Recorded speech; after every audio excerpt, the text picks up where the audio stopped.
Akkam jirtu kabajamtoota daawwattoota keenyatiif dhaggeeffattoota keenya har'a keessummaa addaa qabannee dhiyaanneerra. Keessummaan keenya har'a obbo Daawud Ibsaati. Obbo Daawud Ibsaa hayyuu duree adda bilisummaa Oromoo yookiin ABO'ti. Obbo Daawud Ibsaa baga nagaan wal arginen jedha. Sododumaanin yeroo waan hin qabne isin hin qabne egaa sododumaanin gara sagantaa keenyatti ceha.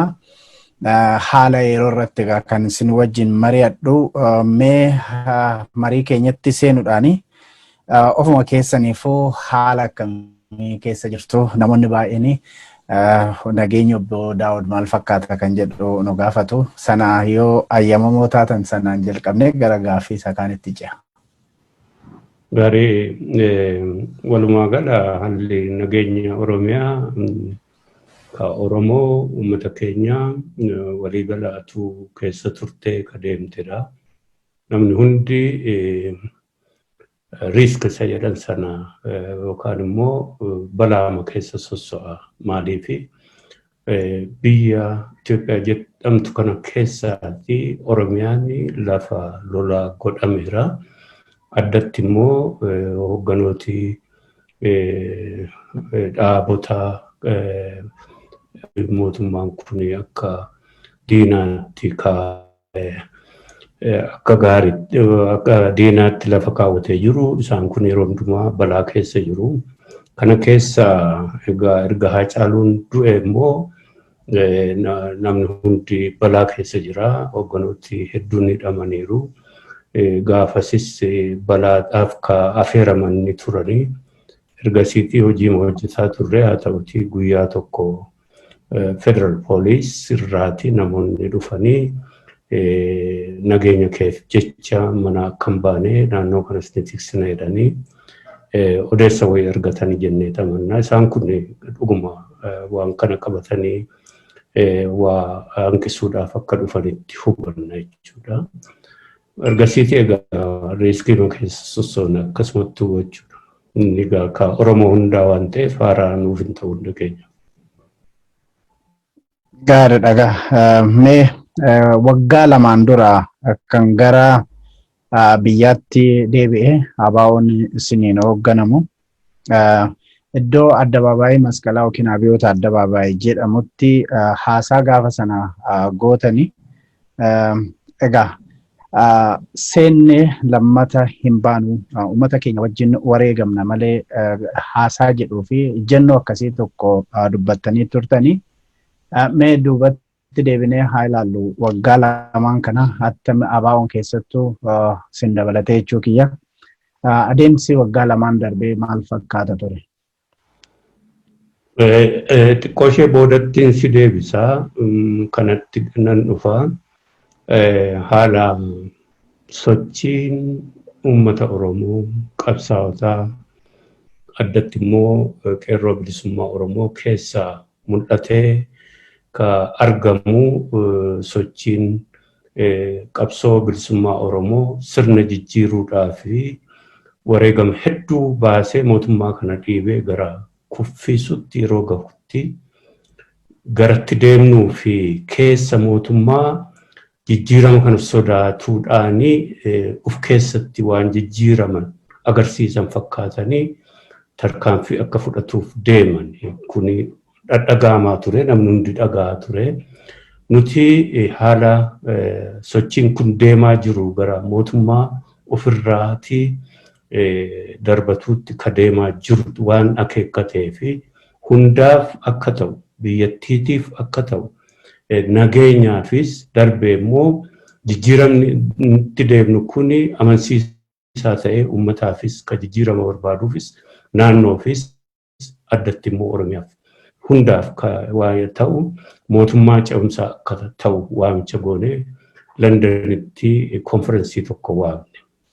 Konferensii kana irratti namni baay'een argamullee isa kana ufitti fudhachuu keessatti namni hedduun waan hin hubanneef mootummooti akkasumas international community jedhu kanallee kunillee attention hin kennineefi kanaaf ka gaafas waan kana akeekanneef nuti bifa nagaatiin haala nagaatiin peacefully orderly isa faranjiin jedhu bifa tartiiba qabu hunda keessatti naamusaa fi walta'iinsa gaarii irra gahamee gara jijjiiramaatti akka tarkaanfatamu ka hawaa baane ka uummatillee hawwu ergasiitii jijjiiramichi ta'ee EPRDF keessa isaatti jijjiirama godhe jedhamee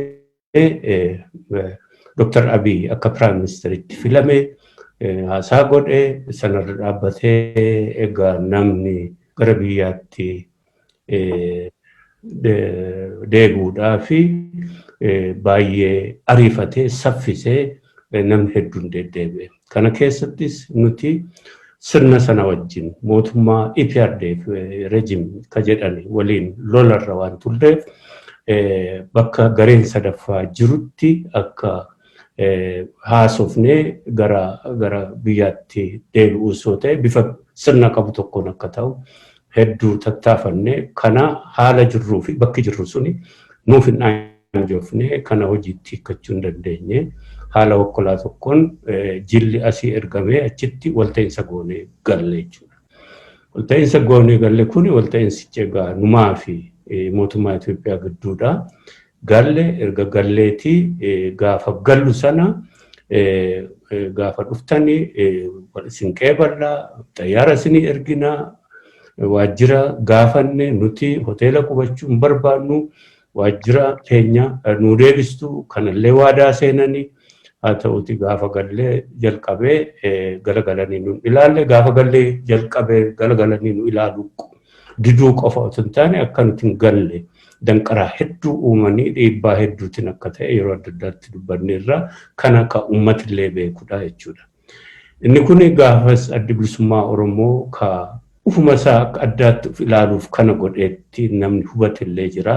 Nuti garuu uummata keenyaaf saba kana ka gaaffii qabuuf darbee immoo nuyi ka lolarra ture waan sirna qabuu fi waan ufuma namni waadaa walii seenee gaafa barbaadu namaa guutu gaafa barbaadu immoo nama dhiisuu otoo hin taane gaafatamnillee akka kana keessa jiraatu. Kanaaf garee sadaffaa gidduu akka jiraatu gaafanne.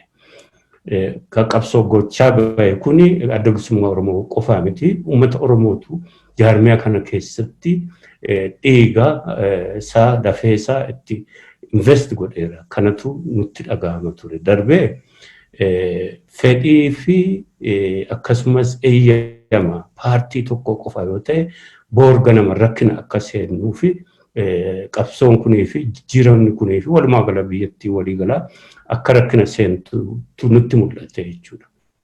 Erga gallee gara gaaffii keetti seenuudhaa fi gallee qubatuu keessatti ufuma keenya olii gadi rakkannee bakka qubannus tolfannee bakkuma qubannu teenye hojii jalqabnee torbee lamaan duraa suni kutaalee yookaan godinaaleetti olii gad deemnee uummata keenya wajjin wal dubbatu wal haasa'u yaada keenya itti himatu akeeka keenya itti himatu kana xumurannee hedduu sana gaan xumurannee sana erga deebinee gara walta'iinsa keenya hojiirra oolchuu irratti rakkina guddaatu dhalate waan gaafanne hundisaatu galagalee namni nama dubbisu hin jiru galagalee namni nama dhaggeeffatu hin jiru bakkatti dhaqxee iyyattu hin jiru yeroo garii haasoftu guyyaa lamaan tokko si dhaggeeffatanii guyyaa sadaffaatti argattu warra waltaane warra sirna. Kanaaf mootummaan Oromiyaa ka Oromiyaa nu keessummeessuu fi deddeebisnee xalaa barreessuunillee simachuu diduu darbee immoo mootummaan federaalaallee akkasuma kun hundi ta'e jedhamee danqaraa nutti uumuuf akka ta'e hubachuu jalqabne jechuudha. Akkasuu ta'ee egaa ka sila tuqxee sana uummatuma keenya wajjin waan taanu taanaa murteeffannee waan dhufnee fi ka 92 baane sunis madaansaa waan jiruuf waan taanu uummata keenya waliin taanaan waan jiruuf obsinee bakka qaqqabachuu manuma keessa teenyee hojii hojjechuu kana itti fufnee haala kana keessatti egaa nuu fi waan waadaa seenan waan wal taane sana nuu guutuun hanqatame nuun deebi'anii social media irratti waan adda addaa irratti miidiyaa adda addaa irratti illee har'aas nu gochuu jalqabanii yookaan ololatti bananii jechuudha. Isa kana egaa waan waraanaan wal qabate waan yeroo sanatti qondaalonni mootummaa otoo fi warri paartii otoo fi waan isaan irratti oofaa jiran rikoordi ta'ee kan jirudha jechuudha. Kabraa waan walta'iinsa keenya keessaa inni guddaan waa waraanaati. Isa kana waliin waan waltaane suni hanqatamee ufuma isaanii dhiibbatanii itti deemuudhaan akka barbaadanitti hojiirra oolchuu keessatti waraana wajjinis rakkina seenanii biyyichas rakkina seenuu jalqabame. Kana keessatti egaa bakka hedduutti erga gaafasiitii jalqabee godinaalee Oromiyaa hunda keessaa namni guuramee xollaa'ee darbee immoo sanqallee achitti kumaatamaan hidhamuun deeggartoonni keenya miseensoti keenya ummati nagaan illee akkasumatti jechuudha. Kuni Oromiyaa keessaa asii magaalota addaa naannoo Oromiyaa fi Finfinnee keessaatii dabalatee jechuudha. Itti fufinsaan egaa deddeebisee haala rakkina dhalatu keessatti yeroo hundumaa saba waan barbaadamee dhaaba kan rukutu akka fakkeenyaatti kakaafnu gaafa hoogganoonni naannoo Amaaraa ajjeefaman sana mootummaan kun buleessaa kan inni qabatee as bare olola Abinii fi Oneg Shaneetu rakkina kana uume waan inni ta'e ka jedhu olola bal'aa qofaa miti humna waraanaatiin poolisaan karaa bahaa, karaa kibba bahaa, karaa dhihaa giddugaleessa kanaa nama reebu nama hidhuu waajjiroota cufuu inni kuni bal'inaan itti fufee kuni ka ummati keenya ijaan argee ka miseensoti keenya keessatti darbanii jechuudha. Akkasuu taanee nuti dhiibbannee karaa tokko kuni deddeebisee egaa kuni achitti hin dhaabbanne hanga har'aatti itti fufee egaa bakka haala keessa jiru namni hundi ka beekudha jechuudha. Isa kana inni kun deebisee gara conflict yookaan walitti bu'insa lolatti nu dhiibu waan ta'eef isa kana wareegama guddaa akkasii otoo baafnu miseensonni keenyas itti cichanii ummati keenyas irratti nu deeggaree gara filannootti dhiibbannee ka boordiin filannoo akka ta'eef nu galmeessee jechuudha. Ergasiis nurraan dhaabbannee ittuma fufee miseensoti keenya hidhaman ajjeefamanii deddeebisee xalaa 4-5 waajjira boordii filannootti galchineerraa achi jira rikoordiinsaa waajjira abbaa alangaatti illee ka galchine jira rikoordiinsaa achi jira Human Rights Commission ka jedhani ka mirga ilma namaa ka Itoophiyaa kafalu achi jira rikoordiinsaa Prime Minister Office illee ka galchine jirra jechuudha. Kana keessa baanee ammallee akka sabaattis akka dhaabaattis kanuma keessa jirra jechuudha. Mee obbo Daawud egaa seenadhuma Itoophiyaa keessatti kana dura wanti ta'e hin jira 1991-92 kan jedhu tokkorra yeroo ammaa kana dhiibbaan godhamaa jiru obbo Daawudiin dhaabni hoogganamu akkuma kana duraa sana dhiisee akka ba'uuf dhiibbaan itti godhamaatee jira kan jedhu irraa ka'uudhaan waan silaa sana kanan dubbisee ture sanis yeroo seennee lammata ba'uu fi miti kan jedhu tokko ture kanarrattis sanaa wal qabsiiftanii waan jettan hoo jiraate gaba biraatiin walumaa galatti yeroo baay'ee obbo Daawud gara lama dhaabbatu waraanas karaa nagaas jedhu gara biraatiin abaawoon akka federaalaatti otoo hin taane mootummaalee naannoo tokko sabaa'uu irratti xiyyeeffachuutu mul'ata. Walumaa gara abaa'oo irratti xiyyeeffachuun isin irratti xiyyeeffachuun sabboontota Oromoo baay'inaan hidhuun hooggantoota olaanoo qondaaltota olaanoo hidhuun kuni kaayyoon isaa maali jettu? Kaayyoon isaa maalinni walumaa gala dhaabichaa fi ummaticha gara lolaatti dhiibanii lola keessatti ammas aangoo irra turuu fi gaaffii ummata kanaa ammallee deebisuu didu kuni adda bilisummaa Oromoo qofa irratti miti. Waggaa meeqa nagaadhaan hojjetee KFO'n rakkina kana keessatti miidhama guddaan irra ga'eera. Akkasumas immoo warri miidiyaa irra hojjetanii, ka aktivistoonni kan kana keessatti rakkinan seenne xiqqaadha jechuudha. Hoogganaa uummata kanaa akka ta'e waan.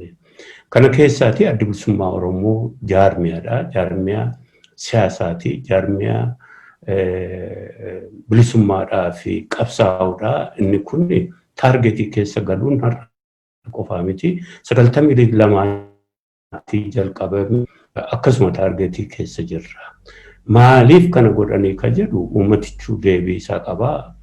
Deebiinsaa uummata kanatu dhaaba kana keessatti innummaan OPDO keessa jiruyyuu hedduunsaa, innummaan jaarmiyaa adda addaa keessa jiruyyuu hedduunsaa dhiigaa fi lafee ka ittiin gabbarreen jiru jechuudha. Qabsoo bilisummaa Oromootti dhaaba kana keessatti.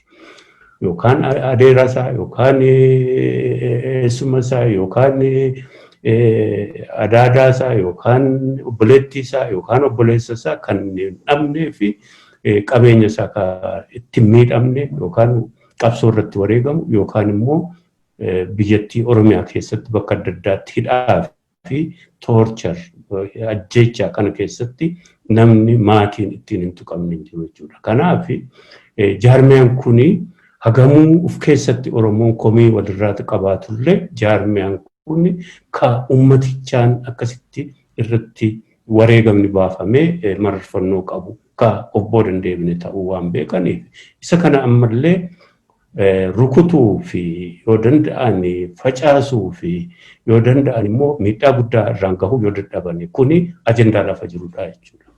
Isa kanaaf ragaan jiru naannoo mootummaan naannoo Amaaraa yeroo adda addaatti dhaaba kanarratti waan adda addaa ni baasu kanaan hundi quba qabudha jechuudha.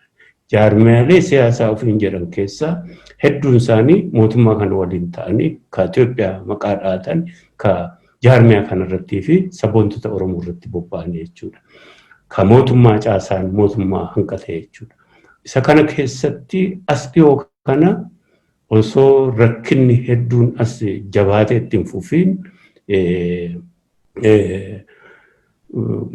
warra joornaalii magaalaa kana keessatti barreessanii yeroo adda addaatti waa maxxansantu jiranii isaan kuni adda bilisummaa Oromoo irratti bobba'anii. Tamasgeen Dassaaleny yeroo adda addaatti kan inni barreessu namni jala bu'ee yoo jiraate Fitih Matseet ka jedhamtu sana keessatti hoogganoota adda bilisummaa Oromoo irratti gaaffilee adda bilisummaa Oromoo irratti akkasumas immoo gaaffilee hoogganoota saba kanarratti fi gaaffii saba kanarratti duulli godhamu suni ka murtii Tamasgeen Dassaaleny qofaa miti jechuudha. Joornaalotiin magaalaa keessa jiran, gaazexaaleen magaalaa keessa jiran ka tahe jedhanii propaganda guddaa ittiin bananii. Inni kun duuba isaa hidhata mootummaa akkasitti banuu fi mootummaan naannoo Amaaraa fi akkasumas immoo jaarmiyaaleen siyaasaa ka maqaa Itoophiyaa dhaatan isaat warri kun wal qabatanii ka deeman ummatichumaa fi addatti immoo adda bilisummaa Oromoo keessaa immoo yeroo hundumaa kan ija isaatiin argu Daawud irratti fi ka hoogganoota keessaa mul'atoo ta'an irratti jechuudha. Kana ka lafa jiru wanneensa. Kaan taamtisee ka gaafattee ka bakka lama dhaabbatu sana jechuudha. Karaa keenya waa waraanaa dhuguma qulqullummaadhaan rakkinicha furuu yeroo hedduu tattaafanirra kana keessatti inni Oromoo ta'ee fi inni kaan akka ragaatti haa hafu UNDP keessatti UNDP'n dhimma kana ofitti fudhatee rakkina kana furuudhaaf nuttis mootummaattis deddeebi'ee ragaadha jechuudha. Eenyu akka didellee UNDP ragaa lafa jirudha jechuudha. Isa kana bakkatti ibsan yoo jiraatan warra kanarratti waliin hojjechaa turre abdii mootummaa irraa kutatanii itti dhiisantu jiru jechuudha. Kana waan ta'eef deemsa keessa kan namni hundi beeku rakkannee mootummaan kuni waraanaa fi dhaaba kana walitti qabee rukutuu waan barbaadeef karaa keenya uummata Oromoo fi abbootii gadaatti kennee keessaa baane. Ka ta'uun ittiin turree fi ka gochuun itti turre dhaaba kana fayyisuutu nutti tura. Galmeessuutu nutti jira. Isa kanaaf isa kana fudhanne wareegama kana jechuudha. Erga gaafasiiti waan waraanaaf waan akka ittiin jirre koreen teeknikaa immoo bakkaanii fi President Shimallis jirrutti tanaa President Shimallis jirrutti nu mallatteessisiise isaanis warri koree teeknikaas mallatteessanii ammaan booda adda bilisummaa Oromoo keessaa hin qabu jedhanii mallattoon kun lafa jira jechuudha. Ufii keenyas kana keessatti miidiyaatti baanee akka dubbannu kun hundi arreenjir ta'e OMN ka keessaa qooda fudhatuu fi faayila isaa keessaa qabu yoo faayilli isaa hin saamamne ta'e kana labsineeti keessaa baanee jechuudha. Erga gaafasiiti seen bakka lama dhaabbataa waraana quunnamaa Marroo fi Geetaachoo Asaffaa quunnamaa inni kun Daawudiin har'aas gochuu uummata kana ittiin doorsisuu waan ta'eef karaa keenya ofii keenya keessatti beekuudhaan hanga ragaa qabna jedhanii as baanii ka mana murtiidhaan ka ilaalamuu qabu kuni yookaan Prime Minister yookaan dabballee PP yookaan tika PP tu propaganda ofee kattiin nama doorsisu tan taane mana murtiitti ragaa waliin dhiyaatu qaba jechuudha. Kun hin jiru waan hin jirreef ololuma ta'eefaa ololaan biyya kana keessatti waggaa 50 as sana duras yeroo adda addaatti waanuma jirudha. Garuu waggaa 50 as waa hunda ololaan xumuratu. Ololaan fannifama namni tokko. Ololaan ajjeefama namni tokko. Ololaan hidhama namni tokko.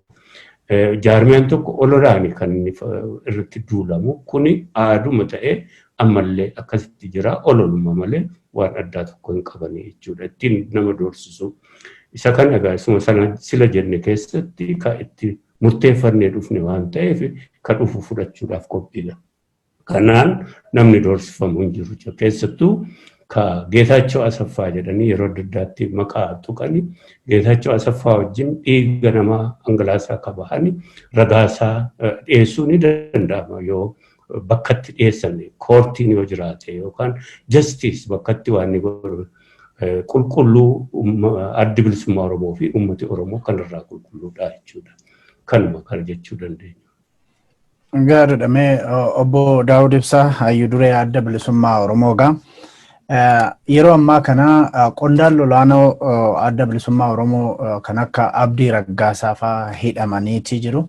Mee karaa walitti dhufeenya dhaabaaf dhaabatiin yookiin immoo waltajjii mormitootaa kan jedhu irratti yookiin immoo walitti dhufeenya karaa mootummaa wajjin qabdaniin dhimmoota kana keessattuu Prime Ministericha yookiin muummicha ministeeratti karaan carraan itti kaaftanii wajjin mari'attanii jira.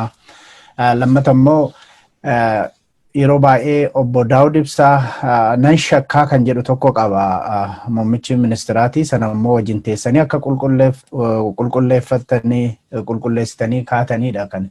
Sana booda dhuguma qulqullaa'ee shakkii qabu sanarraa bilisa ta'ee waltajjii dhaabbilee siyaasaa irratti yeroo baay'ee yeroo afaan ciccimaa dubbatu dhaga'ama. Sin immoo yeroo waatti deeftan dhaga'ama. Kana yeroo ilaalta walittumtu dhufeenyee fi warra biltsiginnaati fi abaa'oo sadarkaa maalirra jira waan isin quunnamaa jiru kana karaan itti himattan jira. Hariiroon nuu fi biltsiginnaa booda deebi'ee gaafa galleetii hariiroon nuu fi OPDO irraa immoo ODP kana ilaalaa jechuudha. Inni kun waan bal'aa keessa darbine gaafa dhufne walta'iinsa goone kana keessatti isa kana tokko akka biyyaattis akka jaarmiyaatti immoo nuu fi OPDO nuu fi jaarmiyaalee siyaasaa Oromoo isa kana keessattuu Oromiyaa keessatti jechuudha.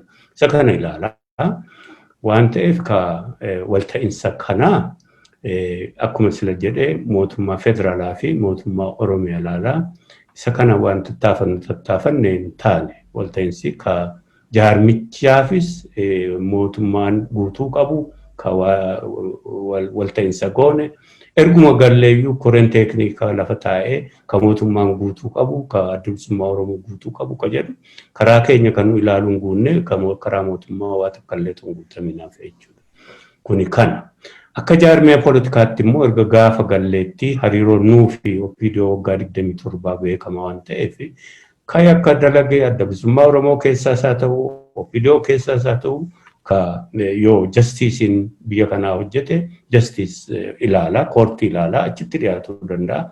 Kanaafi abaluu yakka dalagee abaluu maaloo dalagee obbidoo keessa ka jedhu itti rakkachuun barbaanne nuti sirnisaa fi seerrisaa yoo gaafa asbaawuti ummatichuu sirnichuu hunda ni gaafata jennee amantaa waan qabnuuf. Kanaaf hariiroo adda bilisummaa Oromoo fi obbidoo gidduu jiru baay'ee hariiroo lolaa hariiroo booraa waan ta'eef akka jaarmiyaatti namoota tokko dhuunfaan ilaalu kuni isa kana xiqqooshee haala hojii uumuudhaa fi jalqaba pirezidaantii Lammaatti ergasii immoo Xaayibaatti ittaanaasaa turte ka jalqaba lafa keenya ajendaa akka waliin xumurannu kan keenya akkamitti waliin hojjenna akkamitti waliin hojii keenya qindeeffanna waan karaa keenya guutuu qabu waan karaa obbidoo guutuu qabu hariiroon keenya harmonies yookaan immoo kasirna qabu tokko yoo wal jaalalallee ta'uu baate kasirna qabu tokko akka ta'u si'a 4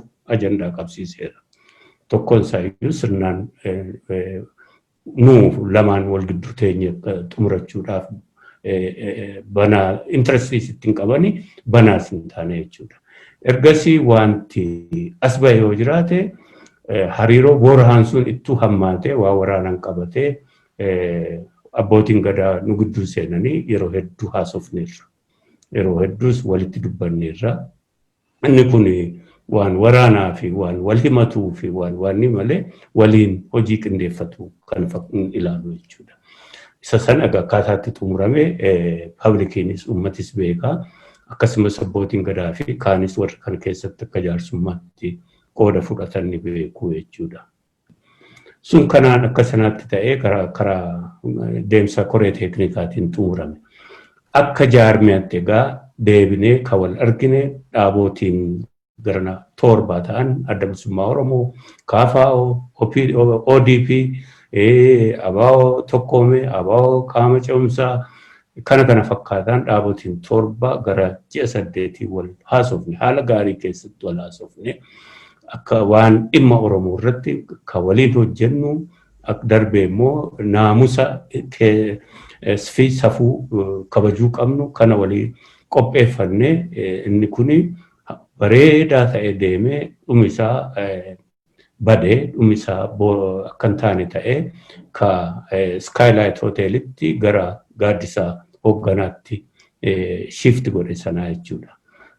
Gaaddisa hoogganaa keessattis waltajjuma haa ta'u walitti haasofne jechuudhaan waan garii walitti haasofne wal dubbanne xiqqoo isheellee haala wayyaaminaa agarsiise gidduutti garuu kan lafumaa kaa'ame boora'ee akkan taane ta'e darbee jaarmichis akka yaadame sanaatii fi akka walii waraqaa malee mallatteessine sirna qabatee waan deemneef inni suni akka sanaatti du'e jechuudha. Irra guddaasaa beekaatu godhama haala nagaa fi haala waanniidhaan akka hin deemneef kunis rakkinni isaa nagaadhaan siyaasaan biyya kanaa yoo deeme gara filmaataatti yoo deemne lafarratti argaa jiranii lafarratti kan isaan argaa jiran filmaataan akka mohamanidha jechuudha. Filmaataan kan mohaman waan ta'eef isa kana hanqisuudhaaf yeroo hundumaa gara waan itti deebifamaa jechuudha. Gara humnaa fi gara rabshaa fi gara yeroo hundumaa nama reebuu fi nama ajjeesuu fi nama hidhuutti deddeebifamee waan inni godhamutti jijjiirame akkas ta'e egaa walitti haasa'uu fi waan isaa sun akkasitti gara hamminaatti jijjiirame ta'e jedhame. Mee ibsa dhiyeenya kana adda bilisummaa Oromoo baasee keessaan yaada tokko fudhee sin gaafadha.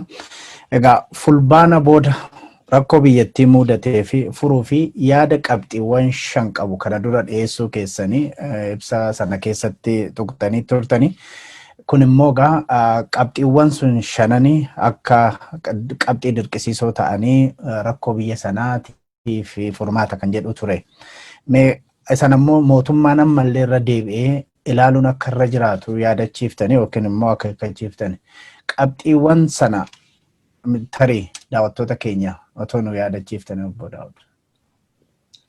Ka irra dhaabbatu yaadi kun ka mootummaan seeraa fi heeraan fulbaana booda akka hin jirre namni hundi irratti walii gale mootummaa mataa isaa dabalatee deadlock gaa'ee jira. Mootummaan isa kana keessaa bahuudhaa fi waan heerri mootummaa isaaf hin kennine mootummaan akkaataatti itti fufuu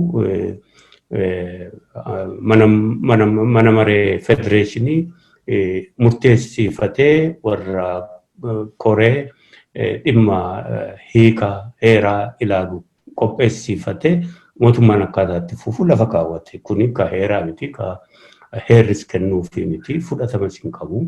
Kanaaf yaada dhiyeessine kana keessaa bahuudhaaf sakaallaa kana keessaa bahuudhaaf walta'iinsa siyaasaati barbaachisa. Walta'iinsi siyaasaa kun immoo paartiileen taa'anii konferensii yookaan konvenshin tokko godhanii irratti wal taa'anii akkaataatti filmaati deemu mootummaan immoo kana gidduutti attamta'a akka jedhu sana furmaata kennuudhaaf tokko walta'iinsa konvenshinii sana akka barbaachisu kana keessatti nuti furmaata ta'a jennee yaadne kana gidduutti filmaatas gochuu waan hin danda'amneef mormitoottis irratti wal dhabuudhaan rakkinni kan dhalanneef koree hojii raawwachiisaan qaamni hojii raawwachiisaa mootummaa qofti akka itti fufu qaama hojii raawwachiisaa qofti. Kana jechuun judiciary ka seera ilaaluu fi seera hiikuu fi seera hojiirra oolchuu hin ilaaluu darbee immoo ka seera baasuu hin ilaaluu seeraa fi labsii kana baasuu mirgatti hin qabu. Kanaaf hojii guyyaa guyyaa hojjechuu garuu itti akka fufu. Qaamoti kaan akkam ta'uu ka jedhuudhaaf immoo konvenshiniin kun akka to'annoo sirna to'annoo tokko diriirsu akkaataatti foreign affairs yookaan hojiin haajaa alaa imaammata inni gaggeessuu fi walta'iinsoota inni godhu kun to'annoodhaan akka ta'u. Kanaafis caasaa isaa tolchuu ni danda'ama ka jedhu. Kaan immoo ka humna seera hojiirra oolchu ka poolisaa ka humna ittisaa ka tikaa isaan kunis qaama to'atu tokko akka itti godhamu. Maaliif isaan kun gufuu deemsa process demokrasii ta'anii waggaa dheeraa waan turanii fi paartiidhaa fi mootummaadhaan dhuunfatamanii. Kanaaf inni kun koree raawwachiistuu irraa adda bahee koreedhaan akkaataatti to'atamu kana lafa keenya jechuudha. Kaan qaamota demokrasii jennee ka tarrisnetu jiranii warra akka mana murtii warra akka boordii filannoo isaan kunillee to'annoodhaan ta'uu qabanii. Isaan irrattis dhiibbaan akka hin jiraanne karaa biraa immoo mormitootaa fi uummatillee amantaa irratti godhatee gara filmaataatti akka deemu. Kana fakkaataa lafa keenya jechuudha. Kana fudhadhaa warri mormitootaas mootummaanis kuni hiika yookaan furmaataadha jennee jechuudha. Isa kanaaf deebiin kennine didanii gara federeeshinii murtii murteessatanii gara mootummaan akkaataatti itti fufuu lafa kaawwatanii jechuudha. Isni kun hin baasu ammallee ergasiitiyyuu hanga ammaa haalli keessa darbine kun biyyi kun mootummaan kun gara nagaa fi gara filmaataa fi uummatummaanuu nagaan bahee galuu waan filmaataayyuu yaaduu miti. Kuni rakkina guddaa keessa seenee jira. Yaada dhiyeessine illee hin fudhanne. Kanaaf yaada dhiyeessine sana ammas yaadachiisuudhaan amma egaa isa dhumaa ijibbaata gochuudhaa fi qaamii addunyaa warra akka Afrikaa Union gamtaa Afrikaa akka Security Council ka dhimma nageenya addunyaa ka isa ilaalu European Union illee dhimmoota adda addaa irratti kan irratti isa ilaala. Jaarmiyaalee mormitootaa isaan kun hundi kana fudhatanii akka eessattuu Afrikaa Union fi Security Council European Union akka itti seenanii rakkina kana furan waamicha goonee fi dirqamas qabdu jenne kana ufitti fudhatu dhiisu kasaaniiti jechuudha. Nuti akka sabaattis ofii keenya akka jennu bakka sabaa of buufna sabi nuuf illee hojjechuu baanne uummata kana yaada kamataa keenya uummataaf tola ka jennu dirqama keenya ofirraa baanee jechuudha. Addunyaa fi naannoo kanaaf Itoophiyaaf illee ni tola jennee ka amannu ofirraa dirqama keenya baafneerra. Ammaan booda gaafataman qabu. Akka ofii keenya yaadnutti immoo uummata Oromooillee kanaan booda gaafatamni irra hin jiru jechuudha. Haa ta'uuti kanuma keessatti yeroo haala ilaallee jirru akkatti biyyattiin jirtu kun yeroo ilaallee jennutti Tigraay akkuma dhiyoo kana jedhe uf achi baastee biyya isheellee dhuunfattee nagaa biyya uummata isheellee kabachiistee bu'uura jaarmiyaa fi bu'uura waraana kana tiksu waan qabanii fi isatti deebi'anii ka federaalaa kana dhiisanii isaan waan xumuratan qabu ammaan booda waan ufitti dhufu ofirraa ittisuufillee akka dandeettii qabanii jechuudha. Karaa biraa naannoon Amaaraa fi bakki biraa jaarmiyaa mootummaa federaalaatti harkaa qabanii jechuudha. Isaan naannoo isaanii dhiisaniiti ka federaalaa harkaa qaban kanaan Oromiyaas akkaataatti dhuunfatanii itti fufan naannoo isaaniis akkaataatti fayyadan kanatti jiru jechuudha yeroo ilaallee jirrutti. Ka helpless yookaan immoo homaa ofii gochuu hin dandeenyee fi waan hin goone ka qabsoo irra jiru qabsoon isaa ammallee kan hin dhumatiin uummata Oromoo fi uummata Kibbaati jechuudha. Isaan kun egaa ka uummata Kibbaa bakka isaanii buunee waa jechuun nu rakkisaa uummati Oromoo garuu haala kana keessaa bahuudhaaf fi mootummaa ce'umsaa Oromiyaa utubuudhaaf abal otoo hin jedhin guddaa xiqqaa otoo hin jedhin jaarmiyaa sana otoo hin jedhin kana argamsiisuudhaaf harka wal qabatee deeme Oromiyaa yoo xiqqaate balaa hanqisuu yoo dadhaballee balaa ofirraa hanqisuudhaaf kana utubuudhaaf kana argamsiisuudhaaf akka socho'u kana waamicha gooneerra qabxicha gayoonsii cuunfee kana fakkaataa jechuudha. Gaariidha mee tokko tokkoon ilaaluu barbaadeen ture walitti naadeeftan siniyyuu amma hawaasni addunyaa jeequmsa kana dhaabsisuudhaa fi Itoophiyaa keessatti rakkoo heera mootummaatiifis dhufe jidduu akka seenu kan gaafattanidha. Jidduu seenee tarkaanfii akka fudhatudha. Tarkaanfii akkamii fudhachuu danda'a hawaasni addunyaa? Ka jenneen mootummaan salphaadha kan nuti gaafanne. Mootummaan yaada nuti dhiyeessine kana fudhachuu didee yaadi keenya ammallee kana furmaata ka jennu. Isa kana ufitti fudhaati rakkina kana hanqisaa. Lakki kana miti ka baasu jedhan furmaata biraa yoo qabu ta'e immoo as baasu gaafas. Dirqama isaanii garuu baachuu qaba. Dideera mootummaan. Didee gara rakkina guddaa uummataa fi ka biyyi kun ammallee ka rakkina ishee furattee yookaan ka addan babaane yookaan ka waliin hin jiraanne isa kana gara hammina hamaatti deemaa jiraachuu argina jechuudha. Kun immoo naannoo kanallee gaafa Afrikaallee akka rakkina guddaa keessa galchuuf deemu namni irratti waliin taane hin jiru. Kana adda bilisummaa Oromoo gamaa ka godhe miti. Nama hundatu irratti wal ta'a kana irratti. Kanaaf rakkina kan hanqisuudhaaf kana karaa mataa keenya ka lafa keenya yaada lafa keenya kana ufitti fudhaati mootummaan kun akka fudhatu irratti itti seenaati fudhachiisa dhiibbaa gochuu qofa miti fudhachiisu itti seenaati intervene ka jedhudha ka gaafanne jechuudha. Gidduu seenaa ka jedhu kana hojiirra oolchuuf lakki yaada kana miti ka jedhamu yookaan mormitooti yoo morman isaanis kanarratti akka biraati yoo jedhan isa sana irratti haasa'uu ni danda'ama yaada biraa yoo qabu ta'e garuu itti seenuu fi gidduu seenuu dirqama isaaniiti jenneeti amannaa jechuudha. Maaliif keessaa qabu mootummaan kun gaafa jijjiirama jedhamee waan ni jedhameeti jalqabe amma goonaa deemuyyuu gaafatamatti qabu. Mirgi ilmi namaa dhiitamee akkasitti waan ni ta'eyyuu gaafatamatti qabu. Maal horiitti dhangalaasaniiru. Diplomaasiidhaan deeggaraniiru. Hanga Nobel Prize shillimaata kennuu gahaniiru. Kanaaf keessaa qabuu hin qabnu jechuun danda'anii kanuma yaadne yaada keenya fudhatanii akka fudhatame irratti waan jiru. Lakki miti yoo jedhan immoo yaada hundi keenya irratti wal haasa'uu dandeenyu hasaa baasan kanuma. Gaariidha. Achuma keessatti akkuma sila dubbattanii dhaabbileen siyaasaa kan walaba ta'anii kan Oromoo fi uummanni Oromoo mootummaa ce'umsaa Oromiyaaf haa qophaa'u yookiin immoo waamicha gootani egaa mootummichi ani seera qabeessaa jedheetii waggaa tokkoo fi karaa mana federeeshiniitiin mana maree federeeshiniitiin yeroo isaa dheereffateera. Mootummaa ce'umsaa Oromiyaaf qopheessaa yeroo jettanii maal jechuudha?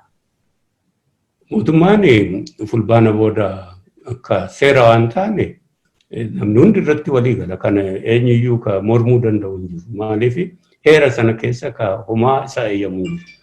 Lakki federeeshinii ofiisaatii filatanii waggaa 5 ture koree sanas ka isaanuu ijaaranii koree heera hiiktu sana isa kanaan waan heera seera jedhanii falmuu hin danda'amu waan hin jirredha jechuudha. Yoo humnaa ta'e immoo humnaa abbaa irreeti sana booda waan ni ta'a jechuudha. Akkasitti hubanna karaa mataa keenya.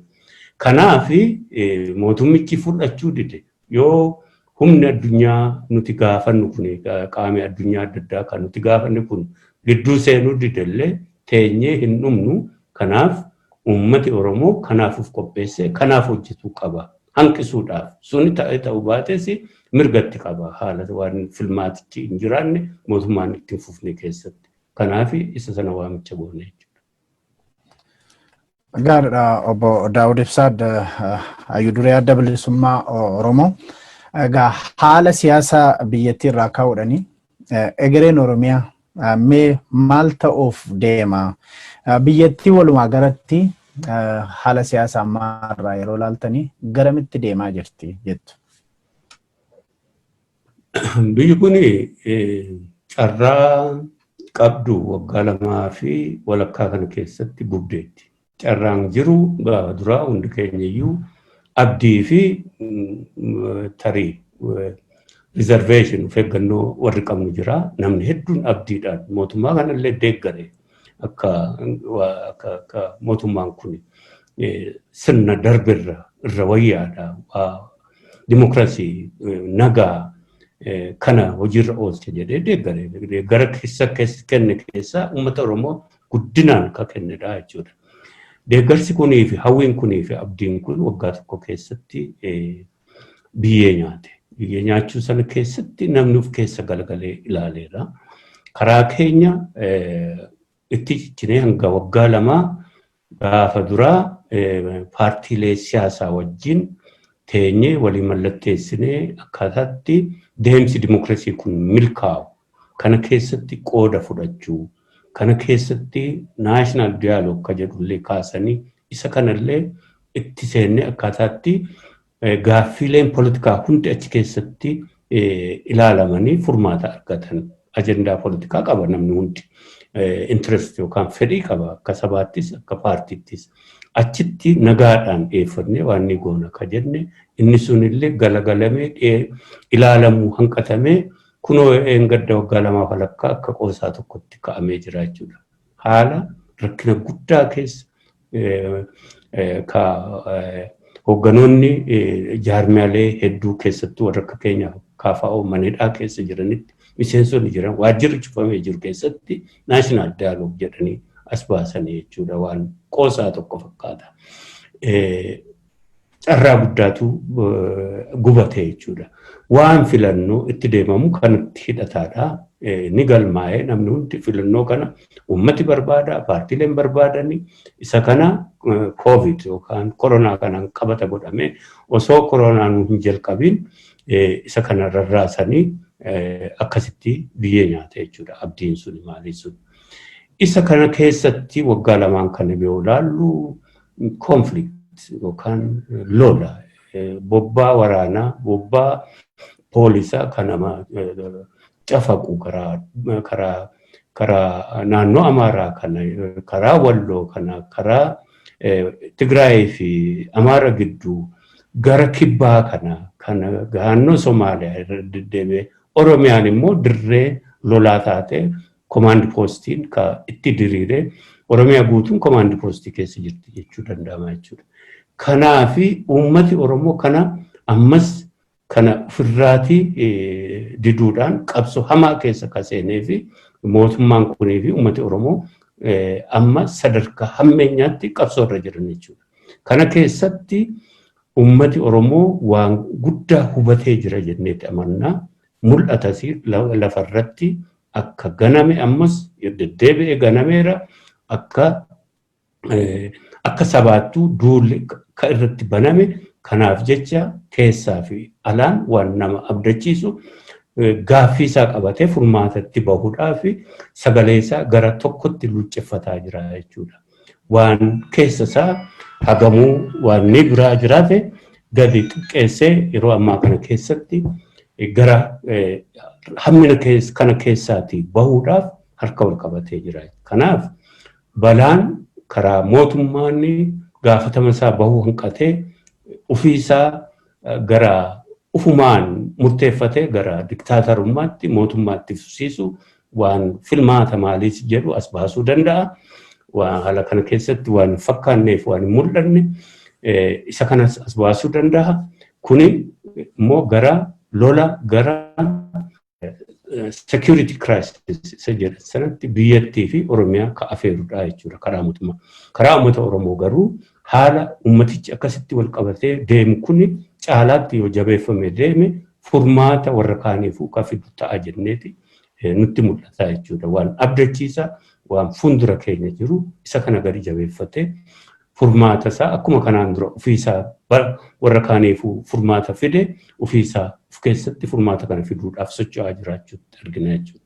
Kanaaf gabaabumatti balaa karaa mootummaa federaalaa nu qofaa miti uummata kibbaa irratti Tigraay illee ofirraa faccisaa jiru kanatti Oromiyaa irratti balaa guddaa ka afeeraa jiruu fi lubbuu namaallee ka gaafatuu jiru ka dinagdeen itti caccabuutti jiru kanatu fuuldura keenya mul'ata. Karaa biraa immoo qabsoon uummataa gara harka wal qabachuu fi ittituu fi tokkummaatti deemee furmaata gara fiduutti deemaa jiraatuutti arginaa jechuudha.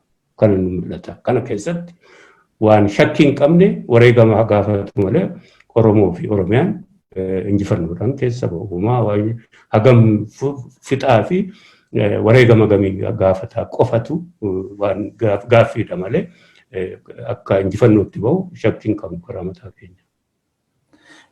Amma waan amma kaaftan kana maddiitti namoonni hedduu kan kaasaa jirani mootummaan kuni yookiin walumaa galatti biyyattiin gara sabdaneessa dimokiraasii sabdaneessarra gara qeenxeetti deebi'aa jirti gara ahadaawwitti gara sirni nafxanyaa idda gadi fageeffataati jira kan jedhu sodaa akkasiiti qabu. Sin akka yudureettis haa ta'u akka nama tokkootti sodaa kan attamitti ilaaltu? Nuufi inni kun haaraa miti. Mootummaan kun ka aadaawii jedhanii sirna cunqursaa uummatoota irratti diriirsee biyyattiinuu biyya hidhaa sabootaa fi sablammootaa jedhamteeti beekamti waggaa dheeraadhaaf. Inni kun waggaa 27 darban kana keessatti bifa biraa qabatee federation tokko labsame waraqaa irratti ni jira. Waraqaa irratti gaariidha. Hojiirra ooliinsa irrattis uummati harka isaa galfatee waan naannoo isaa bulchuu keessatti warra paartii EPRDF wajjin wal qabaa deemu malee paartiin EPRDF ka bulchiinsa paartii tokko gadi diriirfate uummati immoo kana keessatti bulchuu kanatu wal qabaa bahee waan argate tokko ni jira. Kuni garaagarummaa qaba ka sirnoota sana dura ka Dargii ka Haayile Sillaasee irraa. Amma immoo bakkatti deebinee ka sirna federeeshinii jedhamee foormiidhaan yookaan foorm jedhama akka bifaan jechuudha. Federeeshiniin sun haa jiraatu malee bulchiinsa ka gartuu tokkotu gadi diriiree jira ka PP jechuudha. Isa kanatu diriiree jira. Inni immoo mirga argame sanayyuu balaa keessa buusee ka jiru ka akkuma federeeshinittu jiraachuudhaaf ka sabooti hundi kanarraa ka'anii gaaffii isaanii finiinsanii ka kibba gaaffii isaan kakaasan namni hundi beeka. Kana keessaati warri Sidaamaa amma tokko murtaa'eeraa fi seeraanii warri kaan immoo kana waan godhu. Kun hundi balaa sirna tokkicha sirna Itoophiyaa qofa ka jedhu sana ammaan booda yoo baate geographic federation ka jedhu sanatti dhiibbata akka jirani kan eenyuyyuu argaa jirudha jechuudha. Akkaataatti ideoloojii isaanii gurguratanii uummatatti himatanii head of state irraatii jalqabee waama Itoophiyaa tokkitti Itoophiyaa aadaan ishee fi afaan ishee wal fudhatee jiru gara sanaatti dhiibbatuutti jira jechuudha. Isa kana gaaffiinsa itti cimu gara duriitti gara federalizimii sana ni kabanya nuti sana hin ganne ofitti fudhannee jirra namoota olola oofaa jedhu malee garatti isaan dhiibbataa jiranii fi ideoloojiin dominant ka ta'e karaa miidiyaa, karaa joornaalii, karaa niwuspeepar, karaa diskurii adda addaa mootummootii fi akkasumas immoo warri aangoo qaban gaggeessan ideoloojii kana gara sanaatti dhiibbatu uummatas dhiibu karaa biraa gara mirga uummatoota ka duraan jalqabame sana bakkaan gaachuu ka hafe sanatti deeman sana suppress yookaan ukkaamsuu hidhuu ajjeesuu kana dadhabsiisuu paartiilee bakka isaanii bu'an deeguu facaasuu kuni akeekisaa fi waanniinsa gara sanaa jechuudha. Isa kanaaf waan kana dhiibbataa jiran lafa waan jirudha jechuudha. Kana lamaantu wal qabee jira ammallee taana akkuma duriitti. Kanneen mirga isaanii kabachiifatanii akkaataatti waliin jiraatan immoo waliin tolfatu ka jedhanii fi kan immoo lakki kan keenya qofa homaatu waan inchi tokkollee taatu waan gaafattan kana komproomaayisiin goonu jedhanii ideoloojii isaanii qofa hojiirra oolfatuuf socho'anii ka aadaawiyati jette sanaa jechuudha. Kanatu wal qabee jira. Mee gara akkaataa furmaata irratti xinnoo gadi jabeessinee dubbannu obbo Daawud gara dhumaatti dhiyaatan jira. Rakkoo siyaasa walumaa gala biyyattii sana keessumaa immoo Oromiyaa mudatee jiru kana mee akkamitti furama amma tokko tuttuqxanii akkamitti furamuu danda'a kana irratti yaada keessan mee nuu kenna. Ka furmaata karaa nagaa hedduu itti wareegnee uummati kunis itti wareegama kennee filmaata kana abdatee karaa filmaata uummati bakka bu'oota isaa filatee gara nagaadhaan waan irratti wal ta'u gara fuulduratti karaa bakka bu'oota isaa wal ta'uu ka jedhu ka abdatamaa ture inni kun akkuma sila jedhe hin danda'amne. Ka harkaa turre mootummaan kunii fi paartiin kun kan inni filate hostility yookaan walitti hadheeffatu jaarmiyaa siyaasaa fi PP'n uummatii fi PP'n ka humnootiin dimokiraasiidhaaf falman keessattuu Oromiyaa keessatti kanatu mul'ata jechuudha. Hostility kana ka jiru. Karaa biraa nageenyi immoo boorahee bakki hunda yaaddoo ka keessa galchee jechuudha. Kuni kana ta'eeti ummaticha gara qabsoo wal qabatee deemuutti kan dhiibe jechuudha. Kanaaf ammatti furmaata ka jette sanaafi ka hafte haada xiqqootu hafte yeroo xiqqootu hafte kana keessatti miraakiliin yoo jiraate ka furmaata nuti jennee lafa keenya sanaan mootummaan kuni confrontation walitti bu'insa humnaan ajandaa isaa hojiirra oolfachuudhaaf deemu nama hidhu nama ajjeesu kanarraa akka dhaabbatu godhame gara furmaata nagaatti deebi'u tasgabbiitti deebi'u kuni kana jechuudha. Ni ta'an ta'u carraansaa jira hin jiru warra uummataa fi warra kana dhaggeeffataniif dhiisaa jechuudha. Yeroon gabaabaa waan ta'eef ka hafu egaa mootummaa kanaa fi sirna kana tikfachuu warra barbaadanii fi warra mirga isaanii immoo kabachiifachuu mirgi isaanii kuni ka addunyaadhaanii fi seera biyya kanaatiin utuu deeggarame isaan kanatu lakki mootummaa akka ajandaa mataasaa dhiibbatu qofaa jalatti wal qabsoo godhan kana lamaantu wal qabuuf deema jechuudha. Inni kun gara furmaata qabsoodhaan waa hundi furamu jechuudha. Inni kun kaawwamu miti garuu dhiibbatee kan dhufaa jiru waan ta'eef itti qophaa'uun dirqiidha jechuudha. Kanaaf yoo carraa warri addunyaa kun itti seenan mootummaan kun sanarra dhaabbatee waan jenne yookaan furmaata biraa karaa nagaatti nama geessu yoo fudhate carraatu jirti jechuudha. Kana yoo waan ni ta'e. Yoo kanaachi immoo gara humnaan deemaatti yoo deeme humna kana ofirraa barbaachiisuuf gara qabsoo fi warra qabsoodhaan mirga isaanii kabajatanii fi warra humnaan kana dhiibbatan gidduu ta'uuf deemachuuf hin jirre. Duru adda bilisummaa Oromoo obbo Daawud Ibsaa hangama kiyyaane raawwadheera. Yaadni sun dubbatiin hafee dubbachuun irra jira. Na jala hafe jettan yoo jiraate carraa isinii kennu sagantaa keenya goolamna.